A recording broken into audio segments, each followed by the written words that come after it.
গাজীপুরে কোনাবাড়ী আমবাগ থেকে অপহরণের ৪ দিন পরে বাড়ির পাশে কলাবাগান থেকে গেল ১০ জুলাই ৬ বছরের শিশু সানজিদুল হক তামিমের লাশ উদ্ধার করে পুলিশ। এই ঘটনায় চাঞ্চল্যকর হত্যা মামলার মূল হোতাসহ ২ জনকে যৌথ অভিযানে গ্রেপ্তার করেছে র্যাব-১ ও র্যাব-১৪।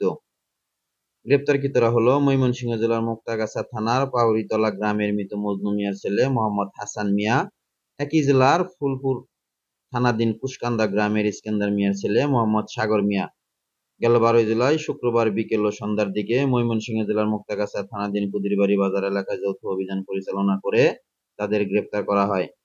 জানা যায়, শিশু সানজিদুল হক তামিম গাজীপুর মহানগরীর কোনাবাড়ী থানাধীন আমবাগ আইনউদ্দিন দাখিল মাদ্রাসায় পড়াশোনা করত। প্রতিদিনের মতো গেল ৭ জুলাই সন্ধ্যায় আনুমানিক ৬টার দিকে সে বাসায় আর ফেরেনি।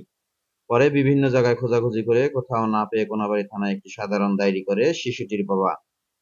পরবর্তীতে গেল ৮ জুলাই সকালে তামিমের বাবার মোবাইল ফোনে অচেনা এক ব্যক্তি ফোন করে তামিম তাদের হেফাজতে আছে বলে জানায়। তাকে জীবিত চাইলে ১০ লক্ষ টাকা মুক্তিপণ দিতে হবে বলে জানায়। তাদের কথা মতো গেল ৮ জুলাই দাবিকৃত ১০ লাখ টাকা নিয়ে তামিমের বাবা নাজমুল হোসেন ময়মনসিংহ জেলার বাইপাস এলাকায় গেলে অপহরণকারীরা তাদের সাথে দেখা না করে চলে যায়।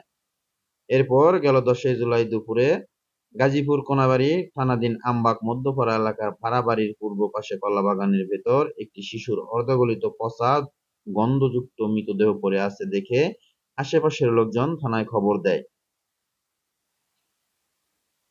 আসামিদের কোনাবাড়ী থানায় হস্তান্তর করা হয়েছে বলেও জানায় র্যাবের ওই কর্মকর্তা।